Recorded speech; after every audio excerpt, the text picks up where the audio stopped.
বিষ্ণু বললেন লাউ কাতাতা জিলদাক, আজকে আমরা গায়ের চামড়াগুলো কেটে কেটে রোদে শুকিয়ে যদি মায়ের পায়ের দুইটা জুতাও বানিয়ে দাও, ছোটবেলা যে দুধ খেয়েছো সেটার এক ঢোক দুধের সুদ আদায় হবে না। এজন্য মা যে কি কষ্ট করে। এখানে বেশিরভাগই আমরা নরমাল প্রসেসে পৃথিবীতে এসেছি, তাই না? সিজারিয়ান বেবি খুব কম, থাকলে এক দুইটা।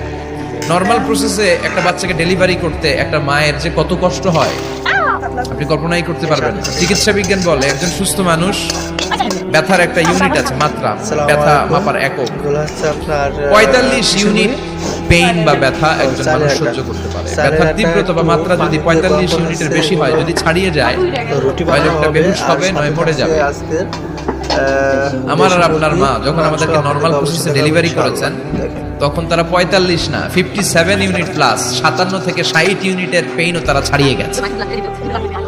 57 ইউনিটেরও বেশি ব্যথা তারা সহ্য করেছে, যেটা কোনো অ্যাক্সিডেন্টে আপনার দেহের 206টা হাড্ডি আছে, তো 20টা হাড্ডি একসাথে কোনো অ্যাক্সিডেন্টে ভেঙে গেলে যত ব্যথা তার চেয়েও বেশি ব্যথা। এজন্য মায়ের মনে কষ্ট দেয়া যাবে, মায়ের মনে কষ্ট দিয়ে জীবনে কেউ সফল হতে পারে নাই। সাইয়েদনা মুসা আলাইহিস সালাম আল্লাহর একবার জিজ্ঞেস করলেন, আল্লাহ মাইয়া কুনু জালিসি ইয়াউমাল কিয়ামা, আল্লাহ আমার সাথে কিয়ামতের দিন জান্নাতের সাথী কে হবে? আল্লাহ